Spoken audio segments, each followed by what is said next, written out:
the worst portrayals of Satan? Yeah. Oh. The best is an easy list. I thought you wanted to know who the worst is. I would say the worst is there's a K. Gordon Murray film, Santa Claus, where he took this. K. Gordon Murray was an American producer, and he'd take a lot of films from Mexico and usually kind of hatchet them and dub them and then repurpose them to American audiences. But one of those films was a movie called Santa Claus, where it's basically Santa versus Satan, and Satan is wearing some tights and little shorts, and it's he's kind of awesome though. Actually, now that I'm thinking about it, I kind of prefer him over De Niro in this movie. I mean, what's more scary than a guy with like an armadillo in his trousers and red paint on his face? Did you just talk your worst person to the best slot? Is that what you said? I would put him honorable mention. Impressed. I would put him honorable mention. I think the best Satan. There's so many. Honestly, you mentioned Phantom of Paradise. Well, is that Satan? That's just Swan. But Satan as Swan. Swan as Satan? But yeah, like it's Swan. It is Swan. Swan's an awesome version of Satan. You're right. He's really high on the list, if not the top. You know who higher than Harvey Keitel and Little Nicky? Little Nick. Sorry. My choice is Viggo Mortensen in The Prophecy. I thought, did we say hottest Satan? Hottest and best and my favorite. He's a good one. He's great. He's suave and terrifying. I liked Patrick Bergin in Highway to Hell. Also good. Patrick Bergin's good. I mean, can we not? Peter Stormare or Peter Stormare in Constantine is a pretty solid Satan. I would say Gabriel Byrne in End of Days he's not bad in that movie. Yes, he is. Yes, No. You're a fucking choir boy compared to me, okay? He's doing like fucking, I'm the Joker, baby, you know, like. I mean, for me it works. Flag fly, it's rare for me. I like to have threesomes and the people meld into my body. Mm-hmm. Is that the part of that movie? Yeah, God. I have the best Satan. The best. Danny Elfman in Forbidden Zone. Oh, yeah, that one's real good. Really good. Yeah. I mean, there might be some problematic. What about Dave Grohl in Tenacious D and The Pick of Destiny? Despite Dave Grohl, it's a really good portrayal. Wait a second. What does that mean? I don't like Dave Grohl. I like Dave Grohl as a human being. And as a raconteur, I'm totally with the guy. As a drummer, he's fucking great. That Foo Fighters nonsense, which people are like still looking at as if they're the last bastion of rock and roll. Please, if that's the last bastion, let it all fall. It is so not the last bastion. Who's saying that? I'll bring you some noise junkies here to the Culture Cast, baby. Fucking A, you got two. You got 2 out of 3 right here. Good Lord. Yeah. What all of a sudden my show's been taken over by these ne'er-do-wells, these scallywags. Can we make it creepy? Chris, you're like the Oreo filling. Delicious. Delish. Give it 4.5 out of 5 stars. Speaking of devilishly delicious, on this episode of the Culture Cast, we're going to be talking about a little film that stars Mickey Rourke, because guess what? It's all Mickey Rourke movies all month. Okay. Yeah. So this movie. Who programmed that? You did. Yeah, must have. You did. Oh, that was a buildup that went nowhere. Actually, this is a, you know what? This is a Patreon month. That's why I didn't remember who programmed. Oh. Yeah. That's why I was like, yeah. So this is Patreon. So it's all Mickey Rourke movies, but we're talking about 1987's Alan Parker directed Angel Heart, and I'm joined by my 2 good friends all the way from, like they've already mentioned, Noise Junkies, Father Malone. Some cultures say something about eggs, and now I'm going to eat that egg. And Heather Drain. Hello. I don't have a Robert De Niro quote on hand because I wasn't fond of his Satan, but we will get into that. But I do love Satin, and I do love Merciful Fate. Satine, I think you mean. Satine, that's my new drag name. Come on, come to the stage, Satine. So on this episode, like I mentioned, we're going to be talking about 1987's Angel Heart. So the film is directed and written by Alan Parker, who, you know, Bugsy Malone, everybody. Yeah, baby. Little Bugsy Malone noise for all you Bugsy fans out there. And it's based on the book Falling. The entire country of England. That's who you just addressed. Right. Sorry. We call them Bugsies. Those are the hardcore fans. Bugsies. We're Bugsies. No, buggers that's another thing, Chris. Come on, sir. As I consider myself one of Wait, which one? a Bugsy Malone fan, for fuck's sake. Absolutely. You two got me into that movie. So it's perfect that we are reconvening here to talk about another Alan Parker movie. Always trust a Malone. It's true. Few films have ever created this much anticipation. Believe everything you've heard, because nothing can prepare you for the ending of Angel Heart. Are you afraid? Yeah, I'm afraid. Mickey Rourke, Robert De Niro, Lisa Bonet. Angel Heart, rated R. Starts Friday at a theater near you. So this is based on the book Falling Angel by William Hortzberg, and it stars Mickey Rourke and the aforementioned multiple times now Robert De Niro in a cameo appearance, and Lisa Bonet in effectively a cameo appearance, and Charlotte Rampling in effectively a cameo appearance. I would consider Robert De Niro to have the least cameo appearance of all the quote cameo appearances of the movie. And the film centers around Mickey Rourke's Harry Angel, a New York private investigator who gets involved in a missing persons case looking for Johnny Favorite, as hired by Louis Cypher, the most obvious Lucifer fucking name ever, to apparently everybody but Harry Angel. The film starts in New York. We go to New Orleans as the case progresses, and we learn more about who Johnny Favorite may actually be. We are going to be spoiling the movie, so if if that bothers you from a movie from 1987, I don't know what to tell you. Heather, I'm going to kick it to you first because I know you're chomping at the bit to tear down one of America's screen stars, Robert De Niro. But when did you...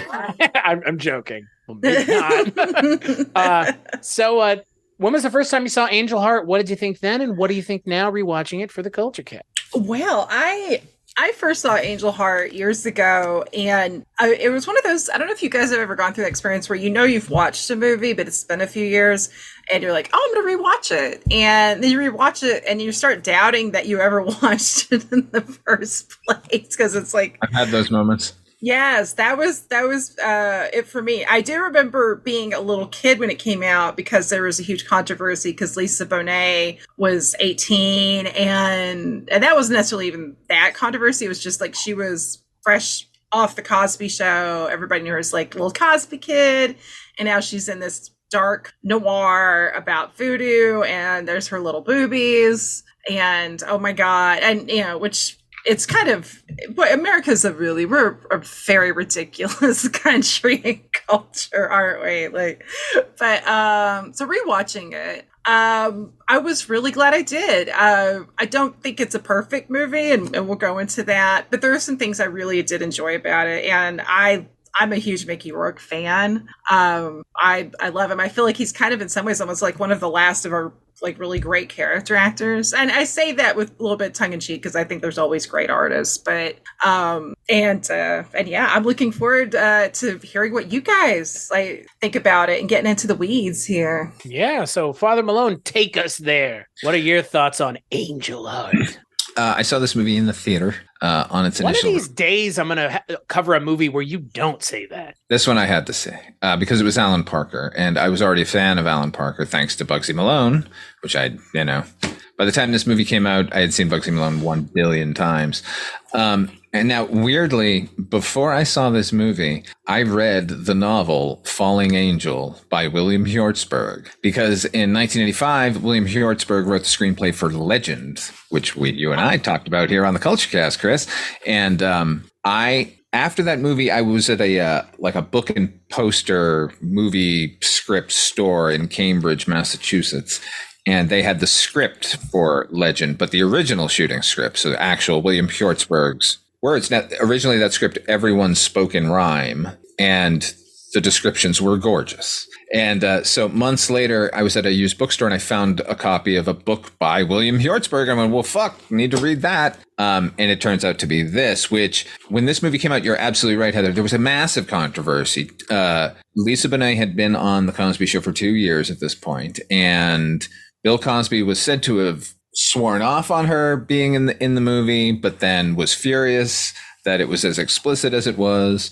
And the movie got an X rating too. So there was a big firestorm of controversy. So of course I was going to go see this movie. And I did. I snuck in.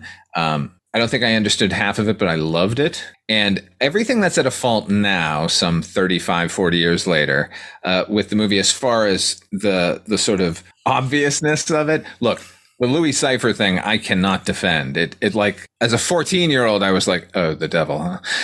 So I get that, but like the other twists, like down the road, I didn't see coming. I don't think most audiences saw coming. This was kind of an anomaly of a studio film, honestly. It's really goddamn dark. So I like the movie. I'm looking forward to talk about it. So I had never seen this before.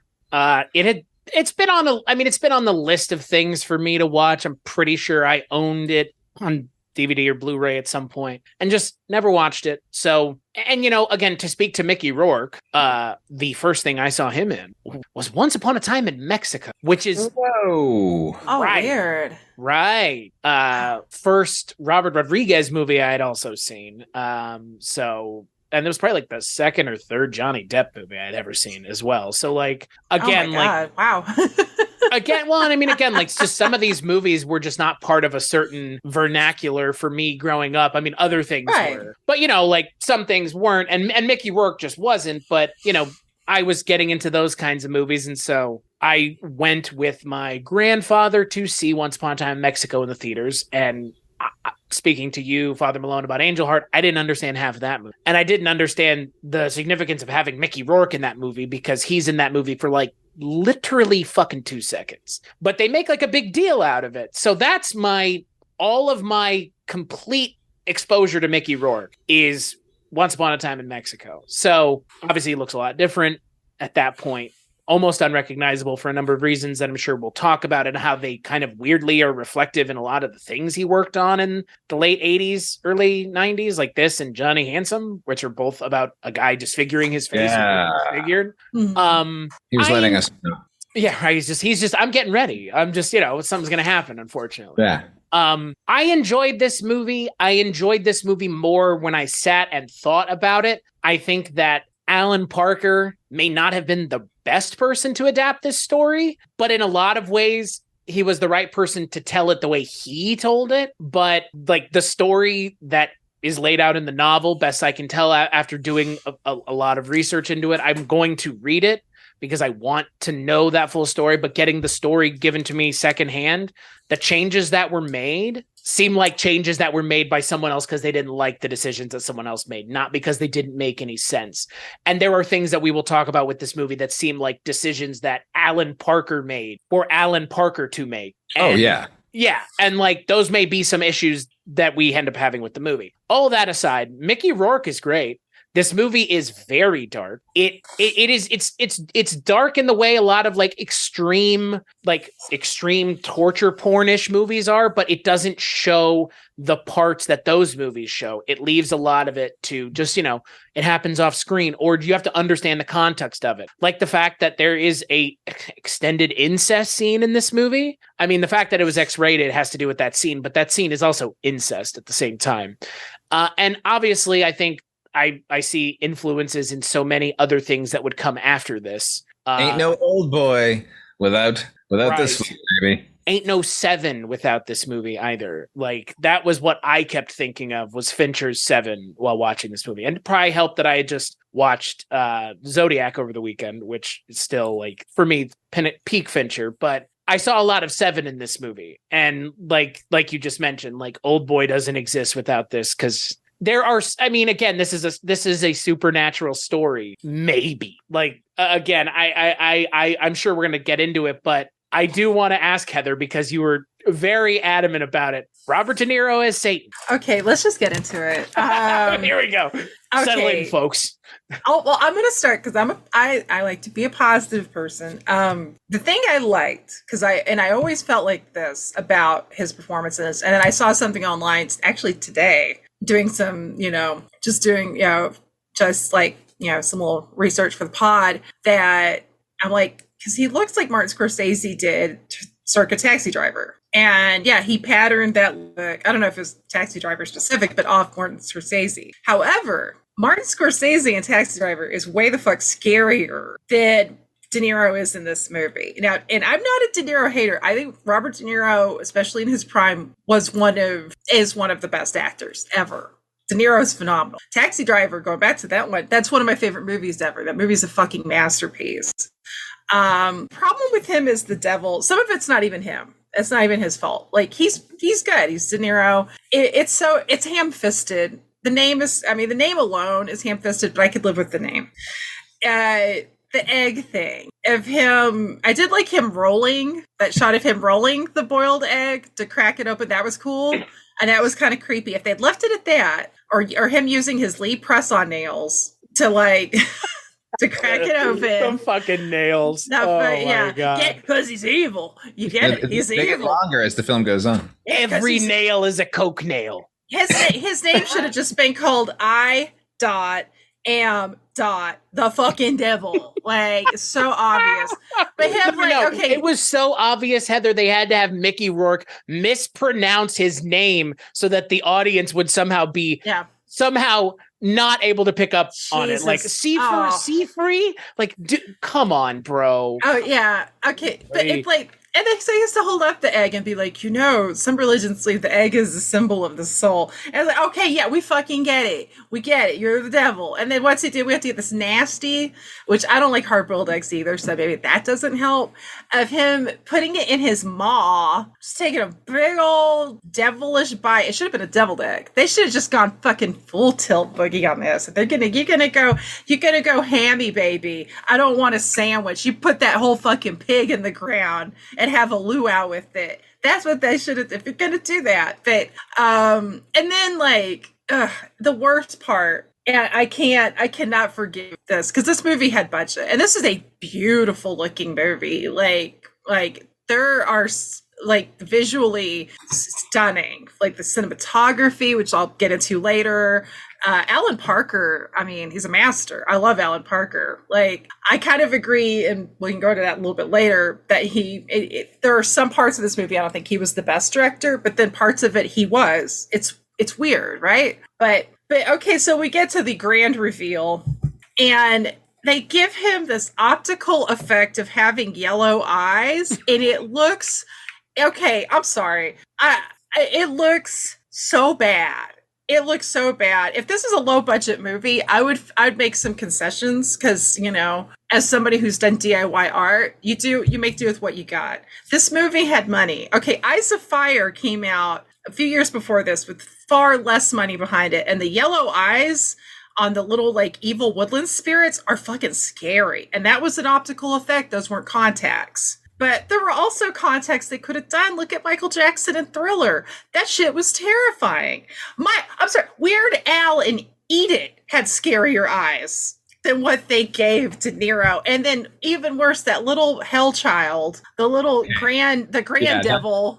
That's an optical gone wrong.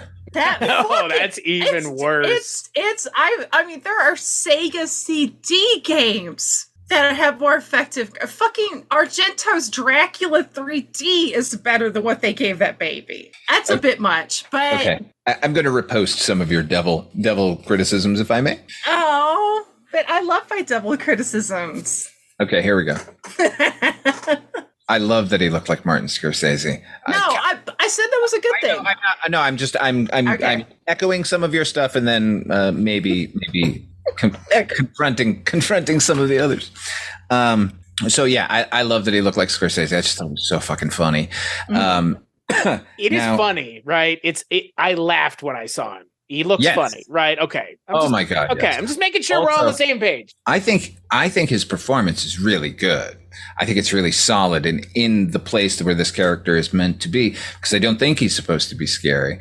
Even at the end when he's all growly at Harry Angel, even then I don't think he's supposed to be scary. It's one of the most interesting. It's definitely the quietest, most restrained devil I've ever seen on screen. That alone made it interesting to me.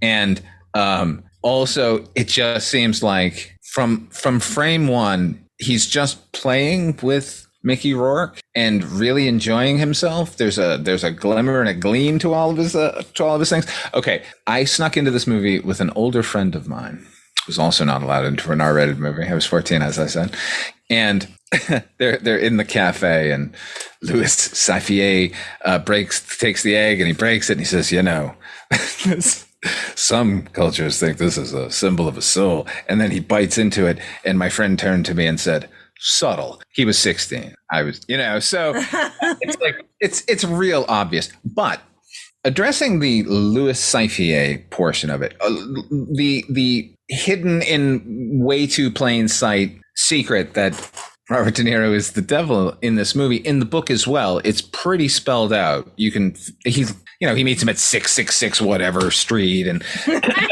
and clearly, and when you're reading it, it's even more obvious. Like we see it a couple of times written on screen, but really it says when you're reading the words, on a book page, it becomes quite obvious. And so it became quite obvious to me then that that's just a big misdirect. It's like it lets the audience think that they've unraveled the big mystery of the end to sort of confuse us before we get to the real deal, which is this guy hasn't done it. And in that way, I don't know, I kind of liked it. And I enjoy it every time I watch it now because it seems so clumsy and obvious. What else could it be? Alan Parker is a lot of things. One thing he is not is stupid. Neither is William Hjortsberg. And I agree. I don't think he's the wrong director, by the way, for this movie. I think he's the perfect director for this movie. He just shouldn't have written the script because he came at it, speaking of obvious things, he came at it from the, black magic, voodoo, let's go to New Orleans. The book does not take place in New Orleans at all. Okay, that's interesting. Yeah. It felt a little Tales from the at times. Like those every horror thing is going to feel a little Tales from the Crypt here and there now, Chris. Like I'm talking about the way that this approaches. I'm talking about the way it approaches voodoo more specifically. Speaking more to the way that show approached voodoo at the same time. Given that, again, like you mentioned, the New Orleans part was completely added on. I mean, that is a contrivance of the plot, and that's what when I say it feels like Tales from the Crypt, I mean, it's voodoo. It's got to be set in Haiti. Remember, right. Remember that shit constantly was like, it's in the islands, it's in Haiti. It's like, oh my fucking God. Do we have to be this on the nose fucking constantly with, and it's like, here it's not voodoo, it's Obeah. Like, it's okay. It's still voodoo. The way you're treating it is still the same horseshit way they treat voodoo in everything, which is it often is borderline racist. Like, and it's not really racist. It's just like, it's just poorly conceived is what I would say, because they always do the same thing, and they do the same thing here where it's, people gesticulating and genuflecting in front of a fire, and then chickens. And it's just like, how many times? It was a good scene, but you know what I mean. Corrected. It's actually kind of spooky and scary, and it bothered me when she killed that chicken. But it's a well, you know what I mean? Like it's a well. But, it's a trope, but this trope was gorgeous, right? And appropriate for the story he was telling. Except, that was my other big problem, because I as a whole, I really did enjoy this movie. But my two biggest problems was I would have liked the Satan. It's not even the obviousness. The fucking eyes. That was awful. I don't know. I wanted something different. No defense for that, by the way, Heather. You didn't hear me defend either. No, you can't defend Jesus the eyes. Christ. You can't defend the eyes. Alan, we didn't need it. No, get it. Like, no, we already know he's the devil. You can calm down, baby. Like, it's good. It's good. We know he's ooky spooky, but the way voodoo was handled, it to me felt like Tales from the Crypt. Like, I just thought it was kind of almost offensively handled. Like, it was really just like, ooh, here's some tarot cards, and I'm amazed they even knew what High John. That most people that partake of hoodoo, and I'm assuming voodoo as well, Which I think I tend to see it more as an oil. You tend to get it more as an oil, but that's neither here nor there. But there's no mention of Loa. There's no mention of Damballa. Like you don't have any mention of the basic like goddess structure of voodoo. Like if you're going to incorporate somebody's belief system, at least try to have a little bit. I don't know. Like be respectful. You know. I mean, voodoo's not really more scary than Christianity. Look at the Duggars. Like, yeah, well, I think the script makes that point. They put those words in Epiphany's mouth, like, you know, how is this any better or worse than nailing your God to a cross? You know, go Epiphany. Yeah, I liked that. The pentagram again. Okay, that was obvious. Why not do the symbol of sulfur? Because that's a typical Lucifer symbol.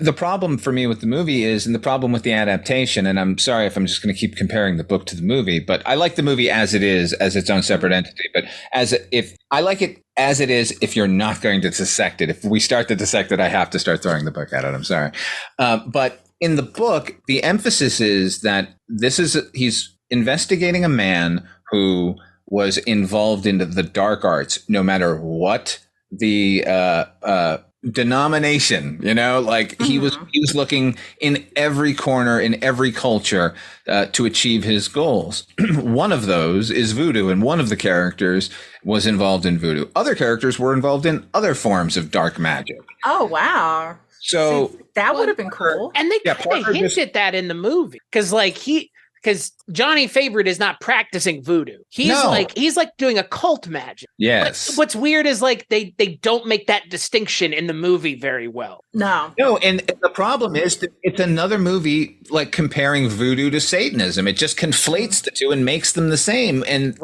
just like Tales from the Crypt. It's lazy. The only thing that I can think of that came out around this time that didn't do this was The Rainbow and the Serpent. But that's because that was the entire point of that entire story. But then the movie, kind of undoes everything the book was about. Yeah. Yeah, it kind of undoes exactly. Yeah. So you can't win, even when you do write a book that's about the voodoo and what it actually means and like the scientific background. Then the movie is just some horse shit, which is fine. It's some old Wes Craven horse shit. I mean, I can get down with it, but it ain't the book. It's got it's Bill Pullman in a lead role, though. I like that movie, though. I like it as a fictional. I enjoyed that movie. Yeah, it's a good movie. But the problem is this thing here where it's just like voodoo is not Satanism. Occult magic isn't Satanism either. I mean, to be fair, it's kind of conflating everything with Satan and Satan worship, or like the ability to conjure Satan is kind of what they hint at. Cause he goes, hey, Cruise Mark says, I saw him conjure Satan one time. Yeah. I had a question actually about the Cruise Mark character, which for anybody listening, we're assuming you've seen it, but if you haven't, Cruise Mark is a small but very vital character that turns up towards the end of the movie. And he mentions the ritual that is done for Johnny Favorite, aka Johnny Liebling, to try and get out of his deal with the devil by basically doing a human sacrifice and absorbing himself into this young man. This young soldier who ends up being Mickey Rourke. Spoilers.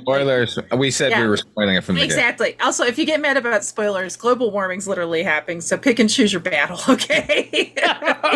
Man, I haven't heard anybody piss on somebody else's parade so hard in my entire life, but I'm fucking here for it. I come at it with love, guys. I have a heart full of love, and if you love truth, come on, babies. But anywho, so they allude to a woman being with him. Now, that's Margaret Cruise Mark. That's the Charlotte Rampling character, correct? Yes. She was there for the sacrifice. Madame Nora. How come she doesn't recognize him when he meets her in New Orleans? How come she doesn't recognize Johnny? Because he has a new face. But wasn't she there? Didn't she see the kid that he... No, then he went off to the war. Yeah, so because he got his face reconstructed after the war. Right.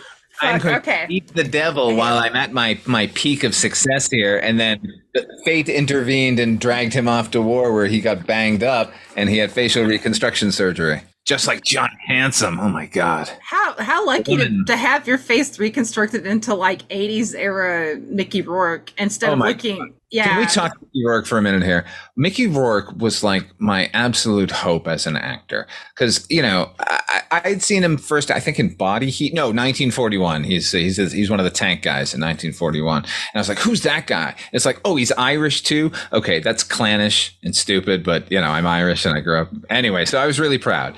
And then he's super charming, and each role in each movie, like he just gets better and better, and he's getting like bigger and bigger parts. And then he's the fucking motorcycle boy in Rumblefish. He's just the absolute coolest thing on planet Earth, and I'm so excited. And it keeps going, and I get him here, and he's great. And then, of course, he fell off the universe like for a while, and he became this whole other human being. I keep reading reviews of these movies. Recent reviews where people are like, oh, I had no idea what young Mickey Rourke looked like. I didn't realize he was so hot and, sexy and talented. Like they only know the wrestler and Whiplash from a Marvel movie. It's kind of crazy. It's very crazy. Yeah, he's so good. Like I'm not shocked because I love him, but like his performance in this, like especially towards the end, the way he handles that, like his raw emotion, and also the fact that like because I kept going back in my mind because there are times where his character is kind of a dick.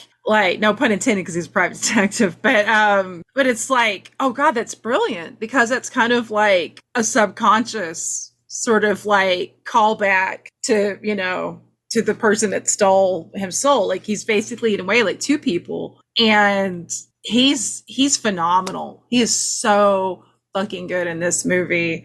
And I just I think more people I wish more people would praise him as an actor now, because I do think the plastic surgery people tend to focus on that. I mean, but like if that's all you focus on, you're missing the point. Like this guy's a great actor, and he's also like a big fan of animals. Like he loves small dogs, and he has a small dog with him in Once Upon a Time in Mexico. He always he has a locket that he wears of his Chihuahua that's no longer with us. Like this man truly loves his dogs, and wow. he even and he was in what? I need a bird. I need my bird.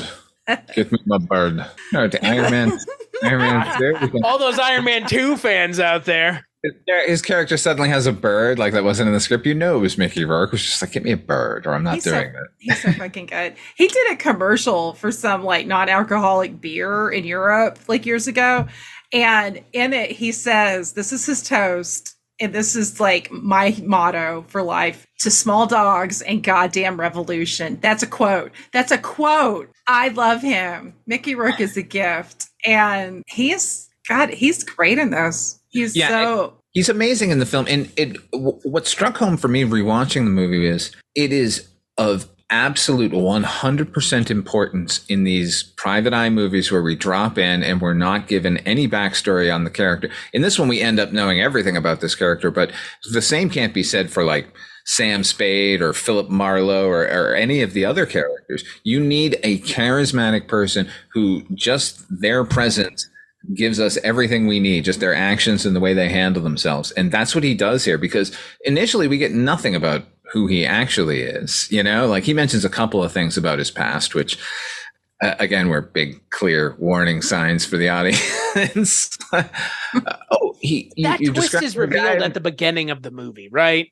Oh yeah. It's not like a twist, is it? Like I don't like, I feel like the intention of the piece is not to be a twisty piece. Oh no, it is. It's definitely meant to be a twisty piece. But like, it doesn't seem like it, because like everything just seems so apparent, but like apparent for another purpose. Like you said, like it feels like they want you to take something else away from this. Not he is the guy he's looking for. Like that doesn't ultimately seem like the point when you kind of know when Robert De Niro goes, "Do I recognize you?" Like.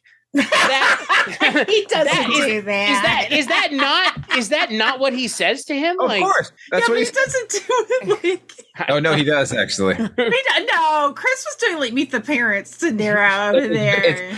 You know what? That was just a younger version of that. It was more subtle than that. Come on. Yeah, you're right. That was hilarious. Robert De Niro Bob to his friends. Obviously. That was hilarious, though, Chris. What? Do you imagine if Stone Cold Steve Austin was the devil in this?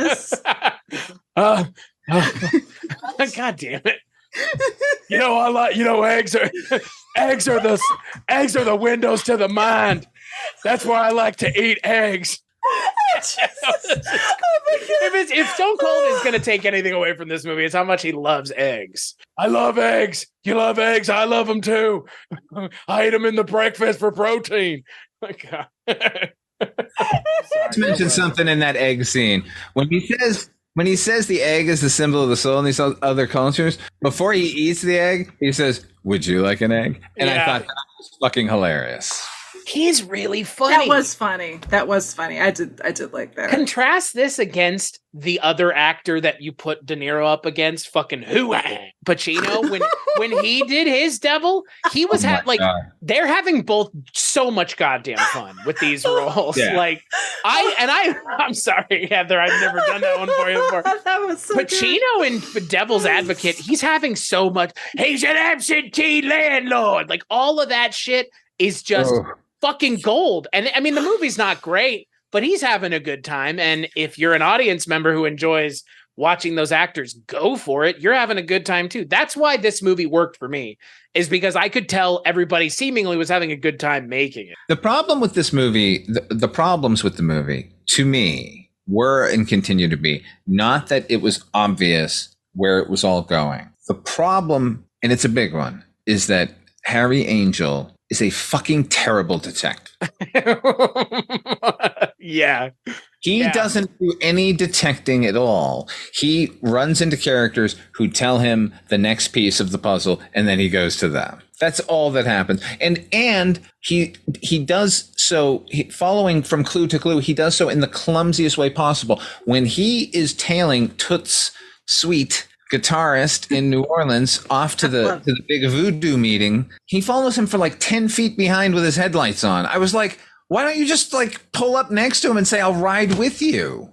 And everything, so he's less a detective and more of a guy with a pocket full of fake IDs.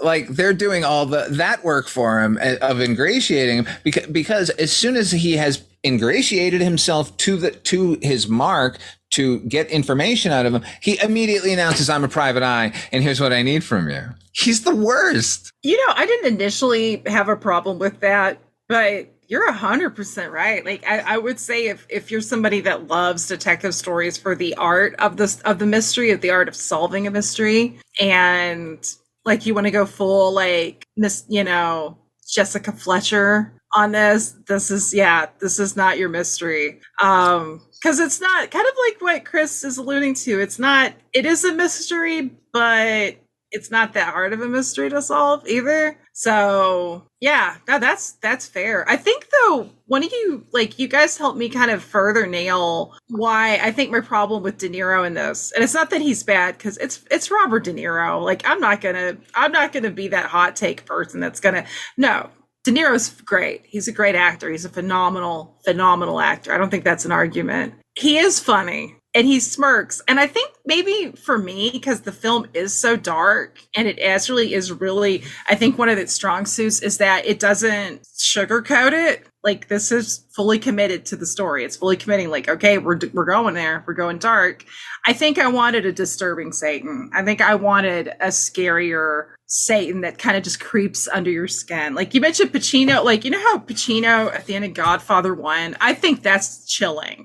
Yeah. Like, cause you just see a changed man. You see a man that's basically has lost his soul. And it's like his eyes, to quote the great Robert Shaw, he's got black eyes. Like a doll's eyes. Like a doll's eyes. Like a doll's eyes. But you know what I mean? Like it's so kind of like a top. I listened to an interview with Alan Parker about this movie. Mm-hmm. And he said he got a call from Robert De Niro in Paris. Well, they were prepping the movie, and De Niro was over there shooting something else. And he said, I found a cane. I think my character should have a cane. There's these beautiful antique canes that this dealer has here. There are about 20 that I think we could choose from. Like, any one of them would be good, but I want the options. So can I buy them? And he said, of course. How much are they? And he said, well, they're all about $10,000 each. And Alan Parker said, I'm going to put a man on a plane with a Polaroid. That's why we got those shitty eye effects. De Niro and his like bougie He was buying all the canes. canes. We could have had like professional contact lenses, but Mr. De Niro. Also, hearing Chris's Pacino is now my new favorite thing. You're welcome. Thank you, Chris. It's to your point, to both of your points, it's not like he's in a different movie, but the movie that Mickey Rourke is in is so dark and so overbearing. I mean, again, I mentioned Seven because the atmosphere in that movie is a character unto itself. It is just, there's a lot of dread and there is a suffocating nature. And look, New Orleans is not in the book, but if you want to go somewhere where people are going to look sweaty as fuck constantly and really get something out of that, New Orleans is where you go. And they get a lot out of it, but all of that oppressiveness of the environment is not mirrored in what De Niro is doing. That's fine. It's just, to your point, Heather, like it could have used a different kind of character, but I think when you've got De Niro, it's like, well, he's going to do what he's going to do, which again, like you make your deal with the devil when you have someone like De Niro in your movie. I mean, again, it's a Faustian bargain of its own kind of, I just watched Brazil for the first time. I'd never seen it before. And he was so distracting in that movie. And I was so worried that he was going to be distracting in this movie. And he's not at all distracting, even though he's doing something that is at odds with the story that the movie is telling. Evidently was offered the role of Harry Angel and read the script and said, no, I want to be Cypher. I mean, it's the more fun part. Of course it is. Yeah. Why wouldn't we do this? Right. Yeah, and I think it's a really good performance. I don't know. It's such actually a minor part of the movie. What I like about the movie ultimately, as it is, even though it should have just been set in New York and not New Orleans, is regardless of that, it is absolutely gorgeously filmed. I watched this with my girlfriend last night, and about 3/4 of the way through the movie, she said, by now I would have found something to distract me from the period piece-ness of it, like there would have been some sort of anachronism. She was like, this feels like they just took modern cameras back to 1955. And I think that's totally true. It's like, it's really a great looking movie and very well considered. It feels like an Argento movie if he had a little more eye toward plot. How dare you? Oh, I'm right. I mean, I've never watched Argento for the story necessarily, but I also I found out that initially Parker wanted to, because it's a noir, wanted to shoot it in black and white, and he was told absolutely not. And now, if you watch the movie, he drained any primary colors out of it. It's all muted. It's all grime and grit and earth tones, except red for blood. That is bright and pounding anytime we see it. Also, like the oranges in The Godfather, since we've just brought up The Godfather, the fan, anytime we see a spinning fan, someone's about to die in this movie. The other thing I fucking loved in the movie is that every time Harry enters a scene, the first thing he does is play with the murder weapon. And then the scene continues, and then that up to and including the gumbo.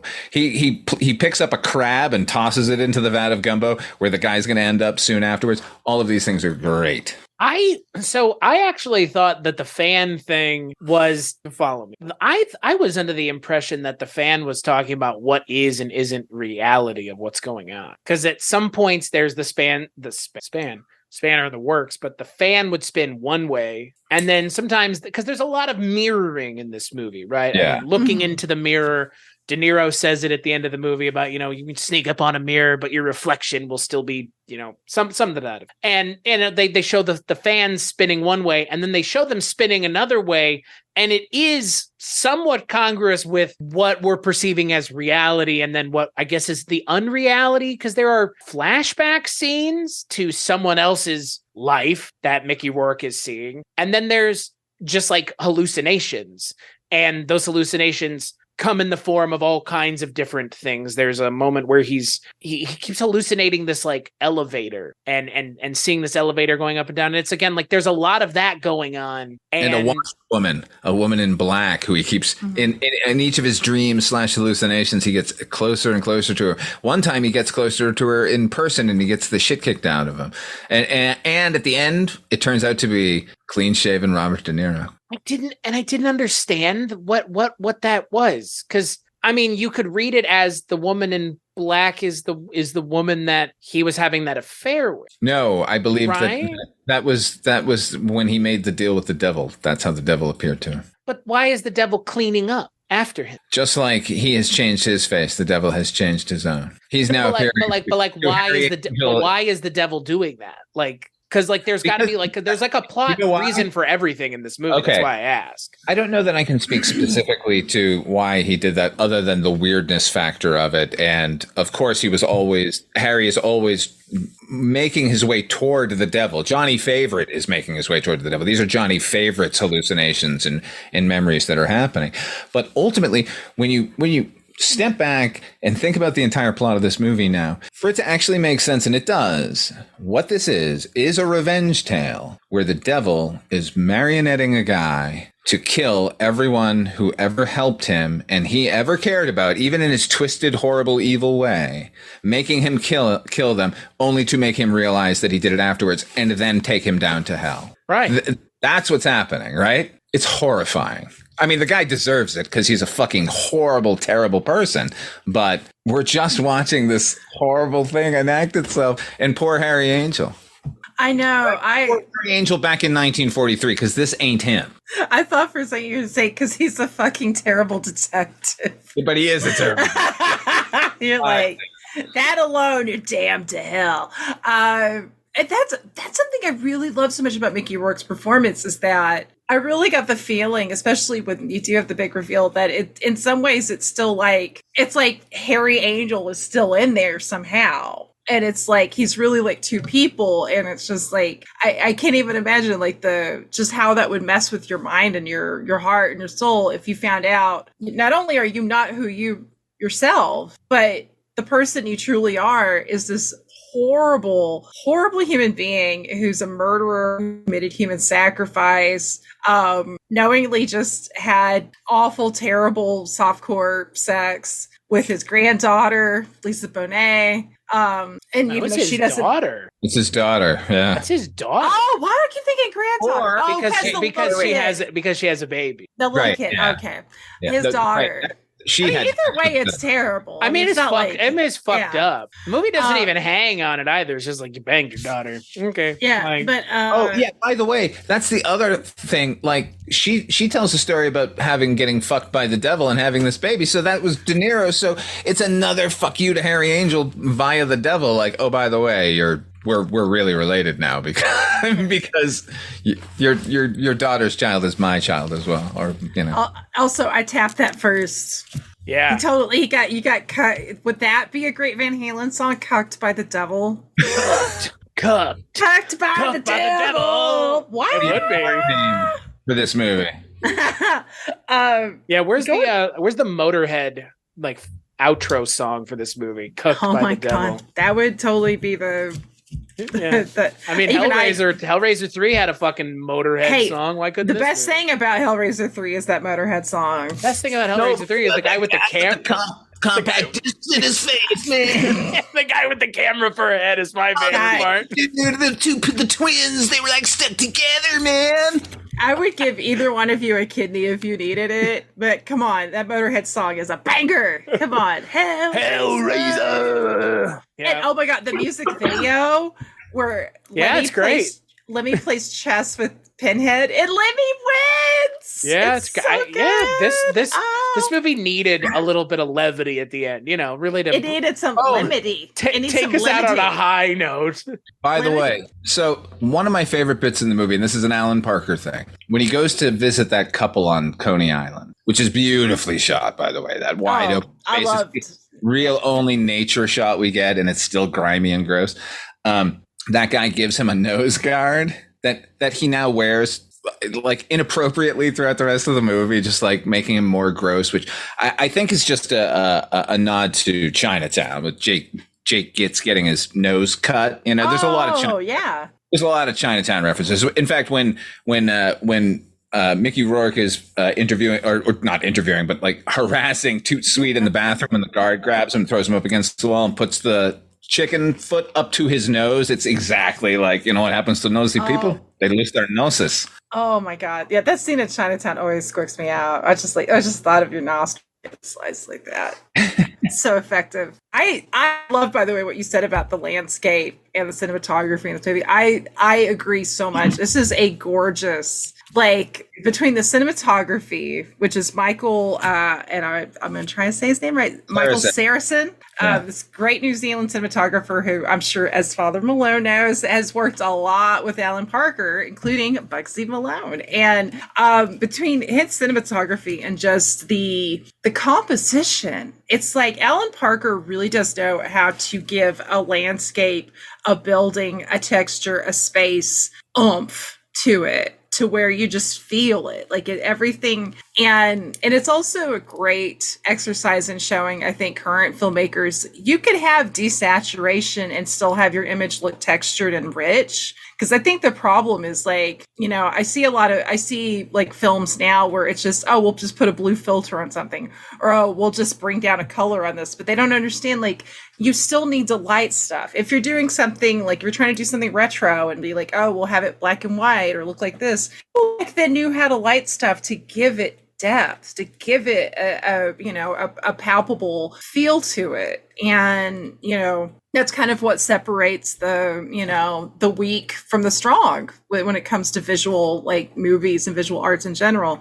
Every frame in this picture looks phenomenal. And there's no but to that. I did have a little quibble, not a strong one. I could have dealt with less saxophone in the soundtrack. Oh, me too. You know what? I could deal with all the saxophone. What I could not deal with was the discordant minor key piano canoodling at full fucking volume. That would be a transition from scene to scene. Thank you. That was also in my notes. All of that is in service of trying to get the audience to realize that it's Johnny Favorite, because isn't that they talk about the song, and that's them playing that, like, those are like the opening keys of the song, right? Yeah, but you know, I mean, it's just like they keep reinforcing. Look, right. And the thing with the most subtle and most annoying way to. And I thought the thing with the nose guard was because he had plastic surgery, and didn't your, like, nose melt back in the day if you were out in the hot sun? No, wasn't that a thing? I don't know, but that is certainly not why the character got it. He got it because he randomly ran across a guy in Coney Island who gave it to him. Also, but it could reinforce the idea that he had a changed face, is what I'm getting at. Yeah, but he already had the changed face. It didn't mean he needed to keep wearing it throughout the rest of the fucking movie. We get the one scene with him with the fucking nose guard on. We go, oh, I got it.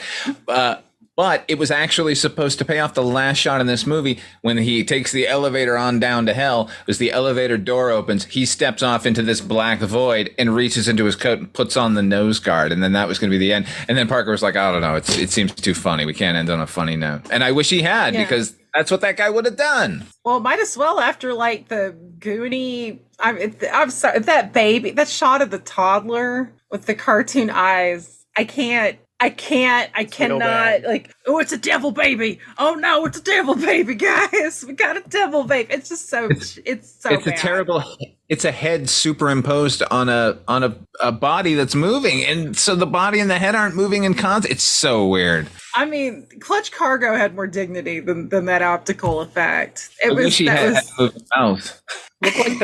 Looked like Bruce Lee and is it the Game of Death, where it's like just like a cut out in front of his face? It's not great. That's not great and not necessary. Mm-hmm. No, again, that's what I was getting at with, like, there's a lack of subtlety in this movie that I don't know why there needed to be a lack of subtlety when, like, given the amount of unsubtle things that they do, starting with Louis Cypher. Like, there's just, I don't know, it's like there's a lot of things where when you watch it the second time, you're like, right, and that, and that, and that, and that. It's like, I guess if I had just listened the first time, I would have like gotten it. It's like, it doesn't feel like it's hard to pick up on. Not in a bad way, is what I'm getting at. It's just some of the unsubtle stuff, like the piano thing. It becomes like, or the heart beating becomes a little much. Oh, I kind of liked the heart beating. I actually but I didn't like how anytime there was like a grisly discovery, you'd hear a scream that wasn't coming from anybody. That's what it sounded like to me, where it's like, wow, but because it made me think of the stings you would hear for Baywatch Nights. It's still, I don't know. And if I'm thinking of Baywatch Nights, I can't be scared. I can only be delighted because I'm thinking about David Hasselhoff finding werewolves and stuff. I mean, that's a place of pure joy. That's not terror. And that's a whole. He was probably patrolling these streets at that time. I bet he would have outsmarted the devil. New Orleans Nights. Yes. Oh my goodness. New Orleans with the.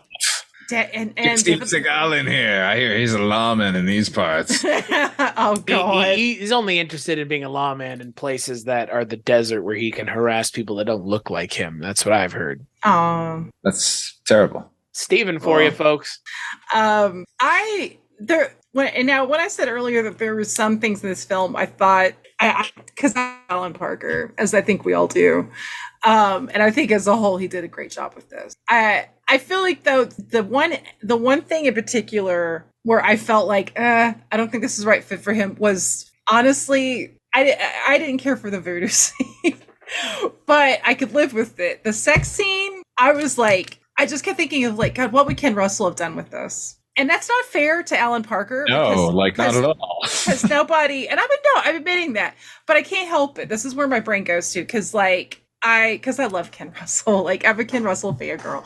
And I don't know, Alan Parker doing a sex scene, because even like with the nudities handled in this film, I don't know, it just felt like, I'm like, well, you got a boob in there, but I don't know if you're handling it well. And that sounds like your mom joke or whatever. That's what she said joke. And I don't mean it like that. I don't know. I mean, I didn't have a problem with it. Obviously, I'm not a prude, but I certainly don't mind nudity at all. But I don't know.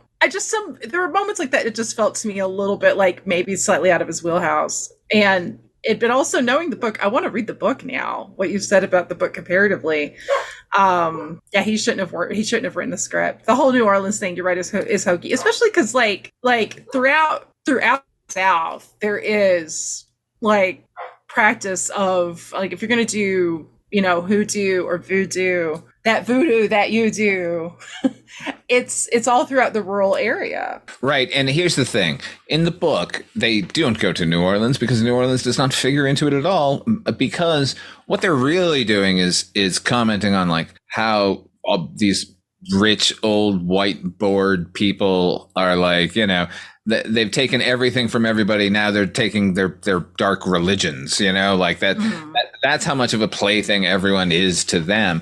Like the final sort of sequence there's okay. One of my problems with the movie is it's all exposition heavy, and that's not a problem necessarily, except we never see any of it. When the guy's giving the big speech at the end, telling us all these events that occurred, I was like screaming, like, we could see this, it's a movie.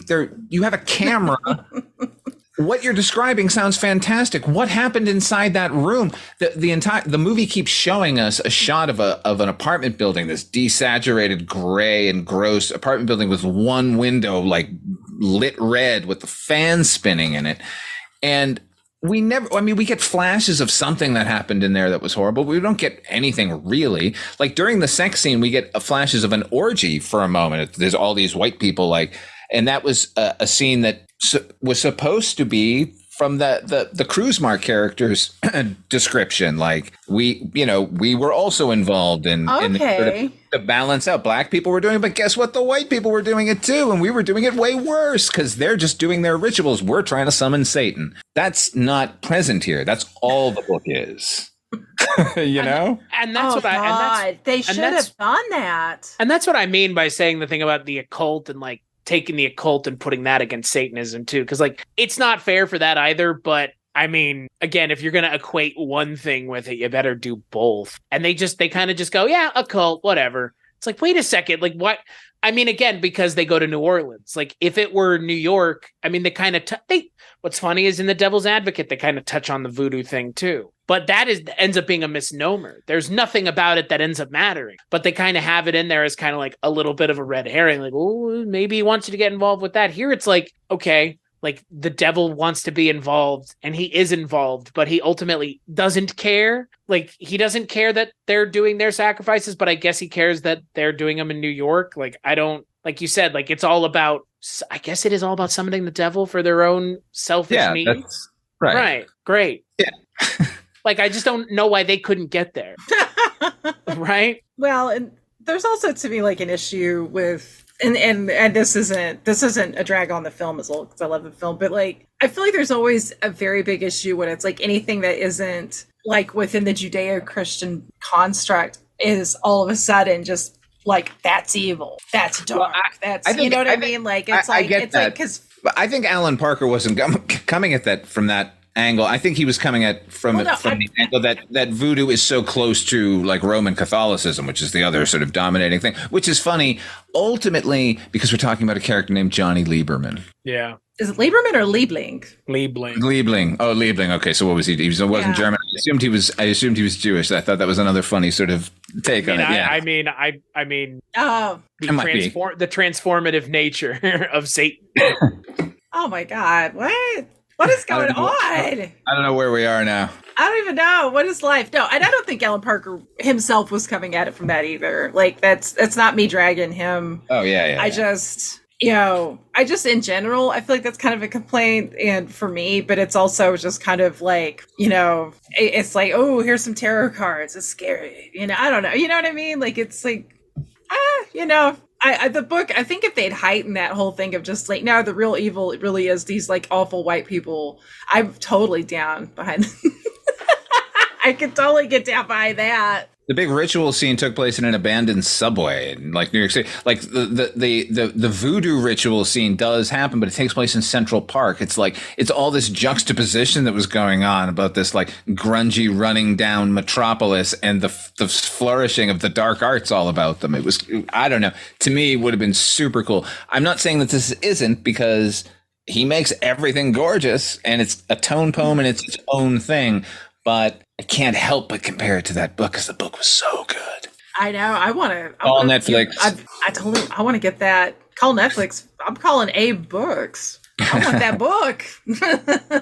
Well, and I'm actually kind of surprised that this has never been readapted. I know that they had kind of talked about it in the early 10s and nothing ever came of it, but this feels like ripe for reinterpretation in some way. Like, and look, Chris Nolan credits this movie with Memento. He says that this movie inspired Memento. I get it. I get it. Sure. I would like to see somebody reinterpret this story in an interesting way. And I think that there are different directions that you could take it. And, it is a supernatural story because it's the devil, but we never really see anything supernatural happen. That's the thing that I appreciate about this movie is what do we see ever supernatural other than the eyes of somebody going yellow? That's it, right? Like, we never see anything supernatural happen. Like, it's that this guy sacrificed someone, and then we're just assuming that meant everybody's on the level and he ate a guy's heart,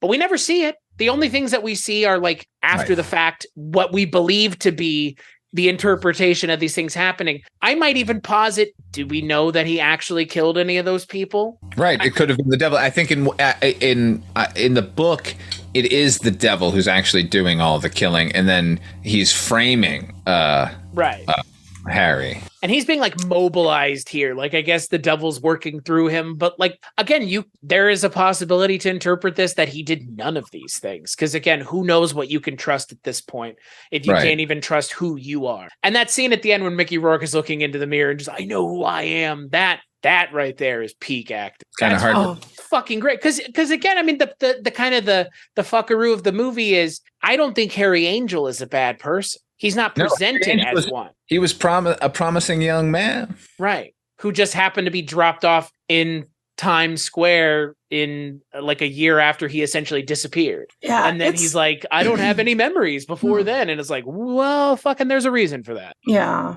well, and like all of the touches, because that's the thing, and and I will say, like, one thing I do love about this movie, this is one I was like, well, there's a lot of things I love about it, but I was like, this is one of those movies where I was like genuinely excited to talk about, like, ooh, like, I can't wait to hear what you guys say about it, because there's a lot to dive into. And with his performance, like, I kept thinking back of little touches all throughout before I knew the ultimate twist. And it's like, because I kept thinking, like, man, he's unusually kind of physically intimate with, like, Dr. Fowler, like that character. And not intimate, like they're not making out or anything, but it's like he's in that bubble. Like, he's touching his face. He doesn't know this guy. He does it a little bit with Margaret Crew, the Charlotte Rampling character, which honestly, I will say this. I will criticize how little Charlotte Rampling we get. Like, how can you give us Charlotte Rampling and have her for like 3 minutes? Like, it's Charlotte Rampling. Come on. Like, he's in 2 scenes, effectively. Like, it's and barely. Alan Parker effectively is afraid of what you were saying, Chris, about showing the supernatural element up into showing just the accoutrements of it. Because why weren't we seeing Charlotte Rampling in the past with Johnny Favorite? Doing their thing. And we could have shown it. We could have, in fact, had another actor playing Johnny Favorite in those scenes, because he wouldn't have looked anything like this guy, right? Yeah. Well, and that is my problem with the narrative, is like, there were ways to tell this story where you didn't not show anything. And it feels like they were expecting, by not showing anything, that was going to make the twist work 10 times more. And it's like, I don't think that that's the way it works. All you have to do is make the twist compelling and help it recontextualize everything that you've seen up until this point that kind of, in parts, don't make sense. But when you have the key to decode why those things didn't make sense, they all of a sudden make sense because they've been recontextualized. That's the best kind of twist, is one that recontextualizes the movie. And it does, because they don't show anything. That's the problem. They don't show shit. So they're like, well, all these things happened. Let me tell you what happened. And it's like, what the fuck? We're not getting a different perspective. We're getting a perspective. Right. You Americans, you love to say, let me tell you something, and let me that's what that feels like. They just like break down exposition for 10 minutes. It's like, come on, movie. I love, you just quoted one of my favorite bits from Meaning of Life. Thank you for that. Let me tell you something. Yeah, as somebody who once worked with somebody, I used to work with a guy that was very much like, well, I got something to say about this, and I'd always think of death and like, shut up, you Americans. Yeah, you Americans. It did crack me up, kind of the tonal whiplash of her father, how he went from, to me it seemed like at first he was like, oh, Margaret, always a weird child, always getting into these strange things. Then by the end he's like almost like jizzing his pants about, it was glorious, Satan. Like, it's like, I love that. Oh my God. That tonal shift was gorgeous. I know. It's nonsense. And I know that guy, I don't know the actor. I'm sorry. And I should now seek out more of his stuff, because he was super good. Oh my God. That I have to say, I haven't seen a tonal whiplash moment in film that has delighted me that much since Pro Wrestlers versus Zombies, where Shane Douglas from ECW. See, Chris, I know you'll appreciate my wrestling buddy over here, where, he's accused of murder and he's like, I did no such thing. And then the guy's like, may the truth be the last thing that comes out of your mouth. And he's like, that's right, I fucking did it. And I loved it. That shit is comedy gold. I mean, it's obviously Angel Heart. It's handled a little with a little more finesse, but it's still, I still appreciate it, is my point. And the actor does handle it. Just, that was a great blend of like funny, but really like, whoa, okay, we just went into another land. But it would have been nice to see it. And again, maybe that's the other reason why those will, I mean, other than the poor optical effect, all of a sudden having goat eyes when you've seen nothing is either going to work tremendously because you have the uncanny, all of a sudden, like a glimpse of the uncanny, and that shit can actually work tremendously well if it's handled correctly. But if it ends up looking like I was like almost like MS Paint bad. I can't. Oh yeah, it's terrible. Can I just say though, in 1987, 14-year-old me was completely freaked out by both those sets of eyes. Oh my God. You know what? I can admit this. 6-year-old me, Thriller, those gold eyes. Oh, I'd almost pee my pants. Scared me so much. And now like Michael Jackson's werewolf. I was fine with the werewolf. I was like, that's awesome. That werewolf's cool. It was beautiful. It was just him as his like regular self, and then he turns around. That last shot of Thriller, looks around, and he's got the yellow eyes. Oh hell no, hell no! It felt like that's what they were going for here, and it just like I don't know. They do it with De Niro and they do it with the kid, and it doesn't work. It doesn't work either place. And again, it's like, why are you afraid to inject any amount of supernatural into this? This is a story about a guy who ate another guy's heart and absorbed his soul, I guess. And then the soul ended up taking over the original guy's body. Or again, like they never explain why he's not an asshole anymore. Like they just go, well, he was shell shocked. And it's like, Yeah. If Parker didn't want to embrace the supernatural at all, the final scene should have been between Harry and De Niro, and De Niro reveals that like he's his psychiatrist or something, or a cop or something like that. Like, I've been chasing you this whole time. This has been you dummy. You have a split personality and you're a psychopath ever since the war. I mean, he's still going to hell, like, you know.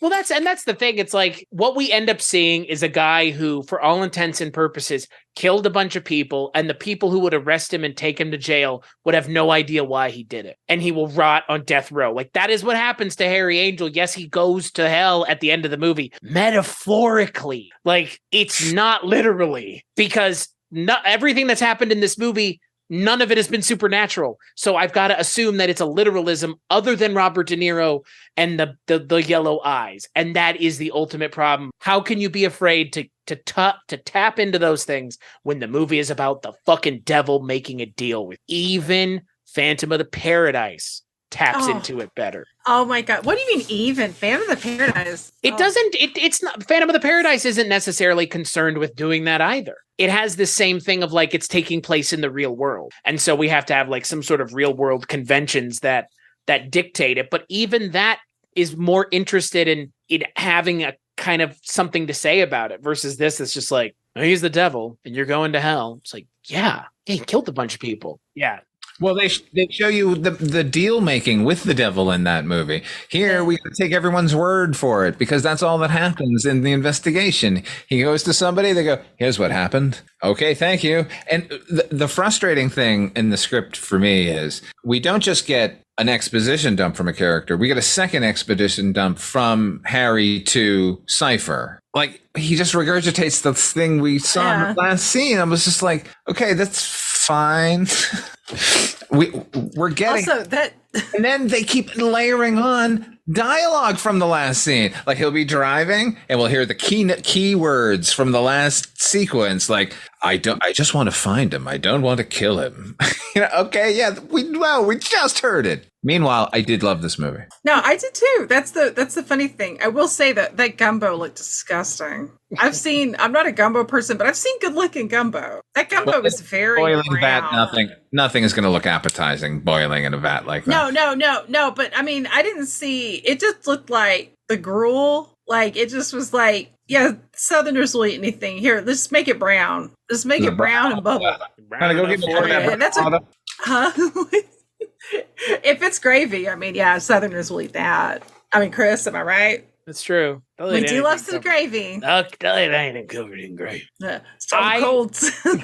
I wish they hadn't cut the line out of the interaction at the beginning. Their interaction, De Niro and Mickey Rourke, where he goes, "Do I spy a Southern accent?"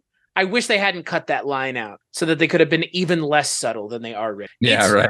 It's what's weird to me is like, for all the unsubtlety, the things that they should have done, like they just don't do them anyways. But the movie, to your point, Father Malone, I still enjoyed it. Like I watched it 3 times, and one of those times was the first time. The other 2 times were by choice because I mean, well, one more time was by choice, so 2 times with a third. But I enjoyed it, and then I spent a lot of time doing a lot of research about, again, the vast amount of imagery that's in the movie, like the up and down with the stairs. There's a lot of stair imagery of things going up and down. I mean, again, the movie ends with him getting in an elevator and going to hell. So how on the nose do we need to be here? Oh, wait, completely punched us in the face on the nose. Tales from the Crypt.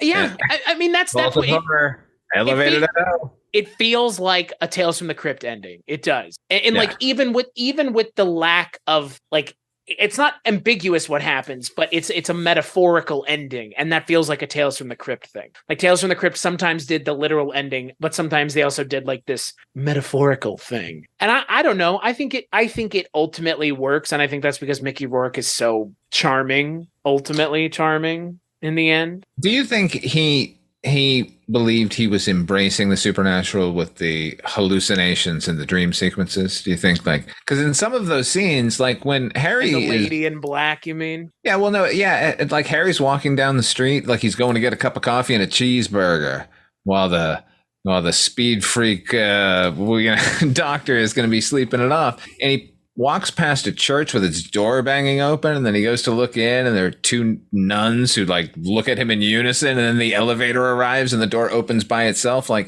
and then he shakes that image off. But that happened. He wasn't sleeping. Right. That was he saw great scene. He saw the woman in black. He saw the woman in black too. Him and the lawyer did. Right. Like, that's what I don't get. Like, there's shit in this movie that actually makes no sense, because he sees the woman in black. In reality, is he seeing her? Or is he seeing her? Are they both seeing her the same way? Or is only he seeing her one way because the story is being told from ostensibly his perspective? Like, that's what I can't figure out. And Alan Parker doesn't seem to be interested in giving any answers or writing a story that answers those questions that it seemingly asks, intentionally or not. Well, he's too preoccupied trying to get this serpentine plot into a 2-hour movie. In that regard, bravo, you did that, but maybe give it to somebody else. I don't know. Maybe give it to a screenwriter, William Hjortsberg. Yeah. Let the guy who wrote it direct. Or just write it. How about that? Yeah. I think his direction is beautiful. This is a studio movie out of 87, and it looks great.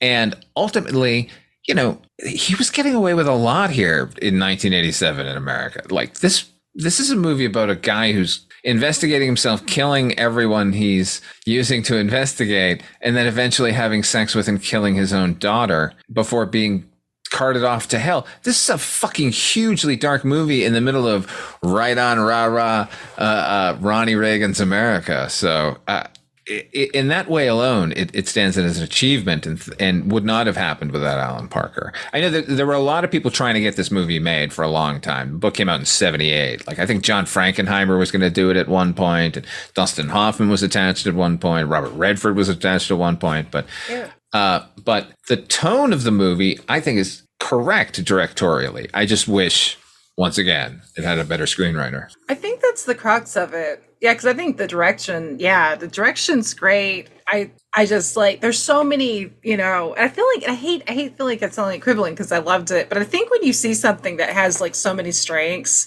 you want everything else just to kind of, like, you want the little things to rise up and just make it that much sweeter, maybe. Like, if something's just mediocre and there's no vision attached to it, you don't really care. Because you're just like, this is a lost cause. But I definitely think not having the New Orleans setting would have solved a lot of the problems. I mean, right down to the cops, like right out of the stereotypical like overweight, you big city boys. And it's like, New Orleans isn't small town, okay? Like, New Orleans is not a small town. But also one thing, I don't know if maybe a lot of people don't know unless they either have been are from New Orleans or have been friends with people from New Orleans. Native citizens of New Orleans don't sound like they're Cajun. They don't have that accent. Like, they at times it almost sounds like Brooklyn. Ironically enough, like Mickey Rourke wouldn't sound that different. Maybe they were drawing that parallel. Yeah. Now but granted, the Cajun guy that when he does meet out in the rural area, that does sound pretty authentic because that guy was English, but Maybe not. I don't know. That's the fascinating thing about the Deep South. I don't know, like especially if you go further up. Like Chris, have either one of you ever been through the Delta? That is the thickest Southern accent. Like I'm from the South, and anytime I've talked to somebody from the Delta, I'm lost. I'm just. It's like Boone Hour from King of the Hill. It's like that's all I hear is like ma'am, and I'm like. So anyways. It's good to know that such provincial accents remain, you know. I digress. Yes. Yes. Great. That is the fabric of the country. Every region has its own landscapes. Something very cool about our funny little species. But Chris, I have a review of this movie from 1987. Would you like to hear it? Is it 2 words? No. Sandwich? No. It's a movie made by white America that cast a black girl, gave her voodoo things to do, and have sex. Oh, I know who wrote that. Pauline Kael? Mr. Bill Cosby. Oh. Yeah, what he didn't mention his real problem with it was that the sex was consensual. Oh, fuck. Zing, zang, motherfucker. Yeah, Fuck him. She was too conscious and fighting back. Yeah. His ass should be in prison still. Also, it's not a movie made by white America. It was made by a British filmmaker. It's made by a white British guy. Gave her voodoo things to do and have sex, but, her character is actually pivotal, and it's the true tragedy of the actual movie. And it cannot be overstated how luminous and wonderful Lisa Bonet is in this film. I do not understand why she did not have a massive film career. I met her one time at the New Wilshire Theater in Santa Monica. She lost her glasses and asked me to help her find them. And it was like having an angel in the room. It was bizarre. People talk about that it factor, politicians and game show hosts have. They just walk in and everyone's like, "Oh, who's that over there?" That was Lisa Bonet. I love her in High Fidelity. She's great. She's fantastic. That's the only other thing I've seen her in is High Fidelity, and she's great in that. And she has her daughter is immensely talented as well, obviously. So she might have sold her soul to the devil because she has not. Yeah, what the fuck? She has not aged. It's like maybe it's something to do with Jason Momoa. Maybe it's like he has the secret power. Yeah, that guy's 44 and he don't. Wow. Isn't that how you say his last name? Jason, the host of Shark Week, Jason Momoa. Shark Week's own. I think it'd be hilarious if they did Shark Week on Lifetime. Da, da, da, da, da. I'm a woman. I can make that fucking joke. You did. We heard it. I did. I made a period joke. What do you think about that, America? See what these woke females are doing? They're on their periods. Topics like selling your soul to the devil. I would love to go full like Donita Sparks from L7 on guys like Ben Shapiro and just pull out a used tampon and throw it at them. That'd be great. I'm sorry. And then in the end, I got fucked by the devil. Thank you very much. I see the rest of my time. You want to talk about real evil when a man hears WAP and all he can, and his reaction is like, there must be something wrong with these women if they're getting wet. This is a man that's married. It's at the thought of Satan. It's at the It's that redheaded devil, if you know what I mean. Oh, are you saying you can start wearing a t-shirt that says Satan makes me moist? I mean, that is the implication here, is it not? That Lisa Bonet was getting that was missing as like a 15-year-old. It's like when Harry rolls off of her and she's like, not bad, not as good as the devil. Woo! And Robert De Niro comes in and just like wanks and like, hey, told you. Told you we met before, Harry. Yeah. now we're Eskimo brothers. Harry, please, we're in a church. Oh my god, it's funnier when you do it, Father Malone. I think I want to see this movie, but with Father Malone as Satan. Hey, if they were gonna remake it, I'm volunteering. I'll do it for free. Oh no, I'm with SAG. Never mind. Don't be a scab. Don't be a scab. I would not. That's completely joking, and nobody would ever hire me anyway, so it doesn't matter. Well, they should. God damn it. Well, now's the time to hire you if they're looking to hire you, bro. Who are you gonna piss off, huh? Christ. Hey, I'll read the audiobook if somebody wants to hire me for that. I don't think the Screen Actors Guild. I don't know what that's considered. I don't know either. Maybe I'm just gonna reread the book quietly to myself. You could do record ASMR. yourself. You could record yourself reading the audiobook. Oh yeah. Do Weirding Way ASMR. Media presents Father my Malone reading Fallen Angel. Put on Yeah. some Lee Prasa nails and tap them against a hard shell egg while you're Weirding reading Way the book. Media presents William Hjortsberg versus Father Malone. I love the name Hjortsberg. Hjortsberg. Hjortsberg. I wish I had a cool name like that. Heather Drain is a pretty cool name, bro. What the Drain's fuck? Badass. Really? What are you fucking talking about? I had to give Oh. myself a fake middle name on Thank Facebook you. just to sound cool. I assumed that was your real last name. No, it's not. Your It's real my middle real name? last name. It's not my real middle name. If someone's real middle name is Lazarus, lucky them. Man, you should change it to Laser. Laser ass. That would be that would be if I were an Angel Heart too. I would be Laser Mr. Laser ass. I didn't know you were Lazarus. In researching this project, in 2020, William Hjortsberg Yes. put out a second novel. Yes, a sequel to Angel Heart. Oh, Yeah, yeah. Now to read it, like, yeah, found that out today. Shame on me. I mean, I don't know who was waiting patiently for a sequel to Angel Heart, but I mean, I know you, but you know what I mean in terms of the greater narrative of the world. I saw that too, and I was like, interesting. I mean, I don't know how you do a sequel to this, but all right. Harry's back. I hope it takes place in the 80s or 90s, like it's however long it took to put the next book out. You know, the other thing, I know I'm going to stop comparing the book to the movie, but Hjortsberg said that he left in New York. He grew up in New York, left in 1959 to go to college. So the book is set in 1959, not 1955. Parker said it in 55 because he liked the aesthetic better, but Hjortsberg said it in 59 because that he said that was the last moment he could remember New York perfectly. Like it would have moved on in some ways because New York always does. So that, and the book functions almost like a travelogue. It is so uniquely detailed of all these different places and events that were going on in New York at the time. You know, as much as it does need a remake. I guess that's what I'm getting at. Yeah. Somebody remake it and do it really well, because I do love the movie that Alan Parker gave us. And in some ways, that was the only way the movie was going to get made in the time it was made. And he did the most skillful job he could with it. But let's get another version going. Robert Downey Jr. is the devil. You guys game for that one? No. Actually, there is a quick scene of him in Natural Born Killers where he's got devil horns. That's a cool image. I mean, I don't know. Just put that out there. You have to have some, if you're going to go, I mean, I guess the question would be, if you remade this, would you have the devil be menacing or would he be charming? Because that's essentially how you cast the person, right? Like, God, can you imagine Mads Mikkelsen as the devil? yeah, more Well, or we less kinda I do seen anyways. I know, same. He kind of just is the devil as far as I'm concerned. As sexy devil. I mean, just yeah. saying. I mean, I better that's be the careful thing. because I joked about cannibalism on a previous show and I got followed by a cannibalism podcast.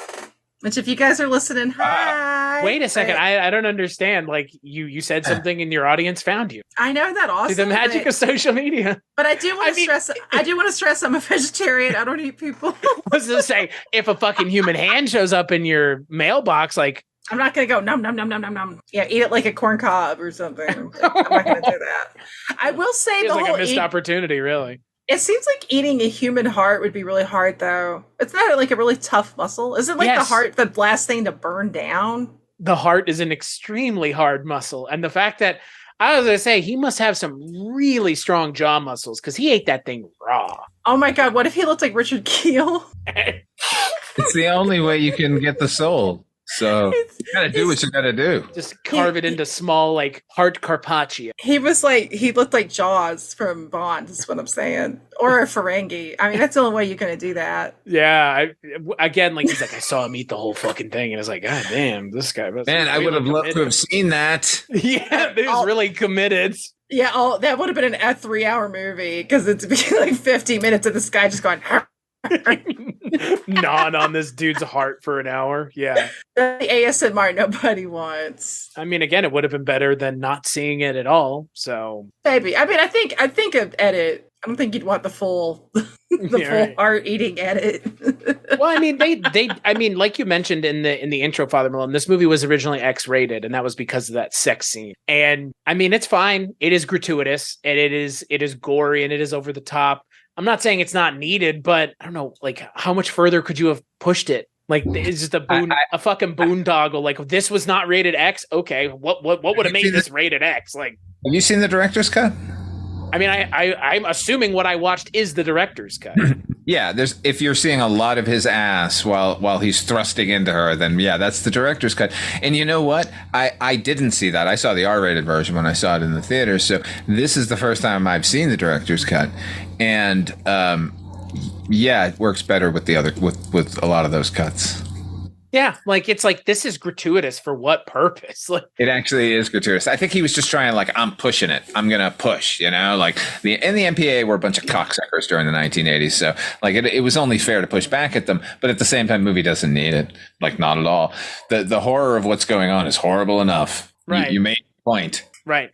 And, we've kind of mentioned how everybody dies in the movie, but we mentioned Lisa Bonet. The way she dies is pretty horrific. I mean, they say it in one line, but it's pretty horrific because he stuck his gun up her and shot. That's apparently what happened. That's awful. Yeah, that was fucking awful. Like, it was rough. And also the way that, he races, it's like one of the worst for like a woman's vagina. I mean, vagina is not a great word, but yeah, it fucked my head up as a kid, honestly. I bet. That image of the white bed and the blood where it was, and then you find out why. It was just like, oh no. Like all of the other levels of disgusting, terrible human behavior that were on display, like, got pushed out, and I walked away with the image of that white bed and what happened there. It's really, truly horrific. And it seems kind of tame now for some reason, because we're 40 years in and we all love serial killers. And after this, someone who's listened to this is going to go listen to a serial killer podcast, but like, it's really fucked up. Like, I know I keep saying it, but I kind of marvel that Alan Parker got this movie made in 1987.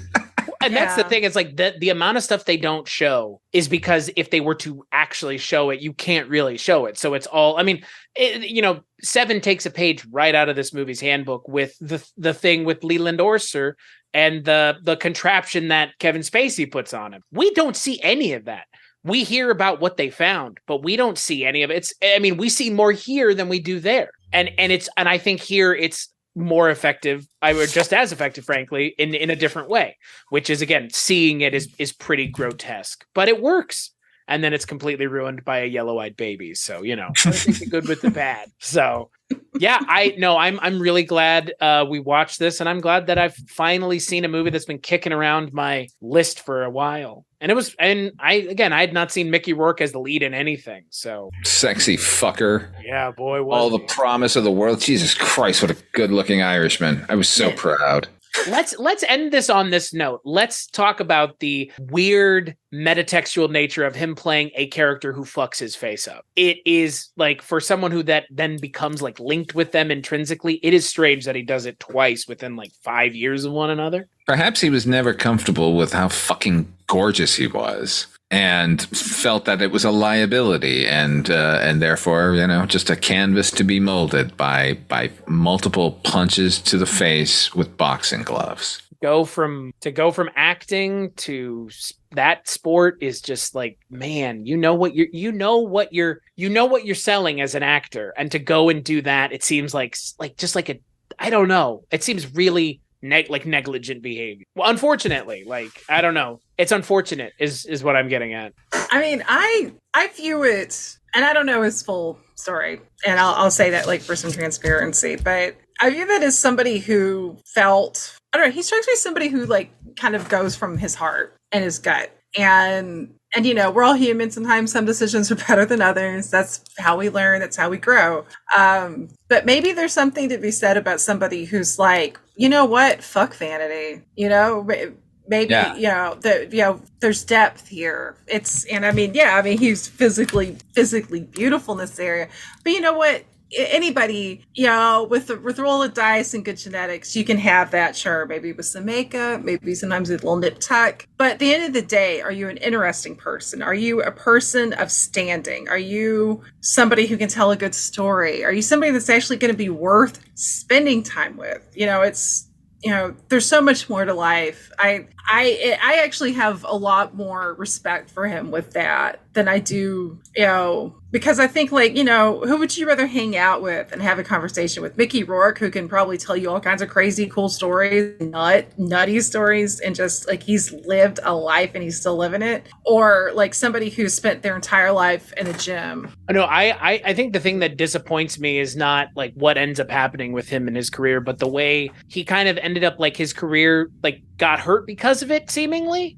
And that's the unfair part, because I mean, it didn't affect his acting ability at all. It's your like financial viability or your viability to be sold as an actor anymore. Like, that's the unfortunate part. Like, well, obviously that's fueled by what happened with the movies that he had not being as successful as they were. That's why he took a break. It's just, don't take a break and do boxing. It's like, that's a really, if you want to be a boxer, be a boxer. Well, you know what? I think he thought, like, I've done it my way and with the face and played the game, and I didn't have any success, and I'm not that interested in the way I look anyway, and I am interested in boxing, and if that removes that and they have to cast me as a fucking palooka with a dumb looking face and I don't get to play the dumb lead in movies that don't work anyway, then fine, then so be it. But it must be stated, however, that Mickey Rourke is no doubt a fucking huge pain in the ass to work with, right? He just seems like he might be a nightmare to work with. So some of those roles might have been going away thanks to him doing that, sort of his behavior on set. Not that it was any problem. Alan Parker reported no problems with him here, but, he seems like a handful. I don't think there's any problems with him on the Barfly set. Well, that's probably because that was a movie he loved and wanted to do, Oh, that movie's so good. I love that movie. Yeah. I don't know. I have such a soft spot for him. I don't know. I said the gym comment. Obviously, athletes spend a lot of times in gyms, but I mean, like, there's to be a difference between somebody who's like this is my body is my work as far as like muscle and movement. The sport of boxing, the art of it. I'm not a big boxing fan, but I mean, I respect it. I worry about people that do boxing because of the head trauma, and especially with stuff like CTE. Sure. That's pretty fucking scary. But also I do love, my favorite are boxers though that win and they praise Jesus. Like, that's my it's like, I want to thank my Lord Jesus for like giving this guy head trauma. Like, let me beat the shit out of this guy. Thank you for letting me knock the ever-loving shit out of this guy to the point where, he's going to have those fun cauliflower ears like Brock Lesnar had. Yeah. Brock?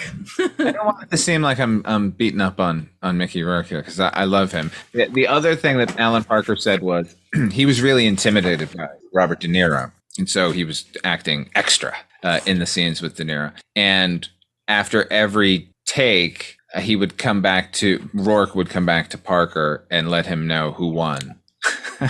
That's fucking rad. I love that. So he'd be like, yeah, no, he got me in this scene. And then like come back a little later and go, yeah, I think I won by points on this one. That makes me love him even more. I'm like, hell yeah. That's some Manpower debut right there. I mean, their scenes together are good. They're very good. Yeah. Father Malone, final thoughts on Angel Heart. Read the book Falling Angel by William Hjortsberg. Somebody out there adapt the novel William Hjortsberg's into a new form of entertainment. At the same time, this is a good movie. You can watch it and enjoy it. Yes, you know the ending already. Yes, that is the devil. Like, yeah, everything you think that is obvious, it is. And yet you will still be confused and kind of thrilled by what you're going to see. And Mickey Rourke is gorgeous. And the end. Heather, what about you? As the whole, though, I enjoyed it. I think if you are a fan of great cinematography, fantastic lead performances, that retro flair, which I didn't really mention, but Father Malone, you beautifully did, and I 100% agree. Like, it has that authenticity to it. And if you're a fan of sort of like plots involving deviltry. Yeah, I think it's not obviously, like, there's some minor quibbles, a lot of minor quibbles, but I do think it's absolutely worth the watch. And I think any film that can give you this kind of food for thought is obviously, like, worth your time. I agree. I enjoyed my time with it. I think it's a fun movie. I think ultimately it is a horror movie, but I think there's a lot more going on. I think the movie's interested in having different conversations, not necessarily just being a horror movie. And Robert De Niro as Louis Cypher is a lot of fun, and Mickey Rourke is too good looking for words and immensely talented, and he carries a movie that I think with another actor would not have worked as well as this one does, because ultimately Mickey Rourke's performance is the thing that grounds the movie, and Mickey Rourke's performance is the reason, other than De Niro's checking in, Mickey Rourke is the reason this movie works as well as it does. So on that note, we'll take a break and we'll play a preview for the Culture Cast of the next Culture Cast.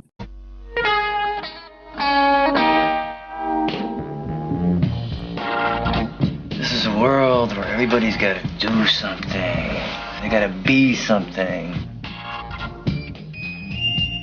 Sometimes I just get tired of thinking of all the things that I don't want to do, all the things that I don't want to be. How come nobody sits next to her? She's crazy. Crazy? Oh.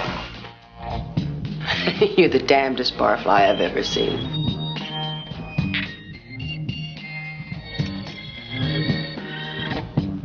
Hobbies, none. Religion, none. Education, none. No, what the hell are you doing? The word asks your sex, you've written none. Well, hardly none. Your life is just a bunch of can'ts. You can't work, and you can't fight. I could look at a woman's legs for hours.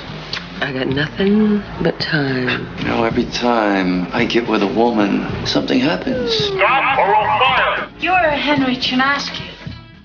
I'm one of the main producers of the Contemporary Review of Art and Literature. We've discovered you. Oh, I had an idea that I'd be discovered after my death. How does it feel to be on the other end? I smell it. Perfume. Where's the bedroom? Baby, look around. It's a cage with golden bars. Either you get out of here or I'm gonna peel you away from your perfume. We don't have to be barflies right down to the grave. Mickey Rourke. Just one thing. I don't ever want to fall in love. Faye Dunaway. Don't worry. Nobody's ever loved me yet. Barfly. Life on the Edge. As seen by Charles Bukowski. Directed by Barbet Schroeder.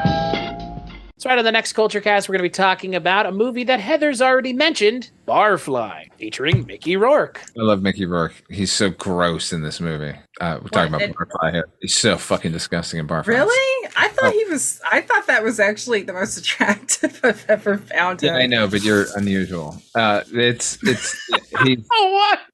Listen, what I'm saying is he's the most disgusting you will see him on camera, and yet he's still alluring. He's highly alluring. Get it? Come on. Heather. I can't wait to see him playing Charles Bukowski. I love Charles Bukowski. Not Same. like that though, but I love Henry Chernasky, but played by Mickey Rourke. Yeah, he's we'll You're save it allowed for to the love episode. Bukowski that way, but it's more the Bukowski loving you that way that becomes the I think that's you're allowed to like him, but the moment he starts liking you, it's like, I'm chill. Well, especially now because he's dead. Yeah. Like very weird. The corpse of Charles Bukowski haunts your dreams. Smells about the same, frankly. Oh, I'm that's kidding. not nice. I joke. You're so rude. No, I'm joking. But I will be joined by Heather and Jess Byard of the Scary Stories We Tell podcast. So until then, Father Malone, where can people find you on the internet? FatherMalone.com for my video stuff and WeirdingWayMedia.com for all of my audio nonsense, like Dark Destinations. That's an audio drama, or Midnight Viewing, the Night Gallery podcast, which I do with Chris and Mr. Mike White from the projection booth, or Night Mr. Walters, a taxi podcast I do with HP. You can find us there. Got a lot. Too much, man. I'm tired. Tonight's the night. I'm done. No more podcasts. I've made up my mind. Just kidding. Heather, what about you? Where can people find you? Well, you can find me over at my Linktree. I was inspired by you two cool cats, and as well as the advice of my good friend Rachel McFadden. I am on Linktree. Find me Mondo Heather. There you will find my website, mondoheather.com, my Twitter. I'm not calling it X, it's still Twitter. Instagram, my Patreon, as well as little various things. I did an article recently on Herschel Gordon Lewis's Blood Feast for Arrow Films website. And of course, I'm on a little podcast called Noise Junkies with the lovely and oh so patient Father Malone and the always vivacious HP, and we're working on a new episode coming up for that. So keep your ears tuned and your eyes peeled. Both. At the same time. And as for me, weirdingwaymedia.com is where you can go to find all the things I work on, which are things that Father Malone mentioned, and then Bollywood Cinema Club is a show that I do. Heather's on there pretty frequently, so all good things, and 80s TV ladies, all kinds of stuff. So yeah. You can find all that at weirdingwaymedia.com. And patreon.com/culturecast is where you can go to support the show. 10, 20, and 50 are things that you can do, but rate, and review the show wherever you get it. That helps us find our audience. Father Malone, Heather, thank you both so much for joining me. This has been fun. It's been a minute since the three of us did a podcast together. It feels like home. I know, we haven't done it in a while. So on that note, Father Malone, what is the porn parody title for Angel Heart? You thought we were you thought we weren't going to make it, but here we are. I turned Anal over Heart. to you.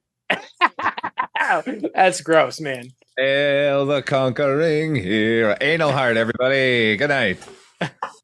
That's a good one. Heather, you got one better than Anal Heart? I do. Oh, here we go. I was fucking prepared. I actually was going to go with the Anal Heart reference, but then a spark. Too obvious. I'm the Lewis Cipher of porn parody names. You are the Lewis Cipher of our heart. And no, because it's funny. Anal Heart, just saying it's hilarious. But I came up with something similar, but in my opinion, I think even better. Anal Lingus Heart. Wow.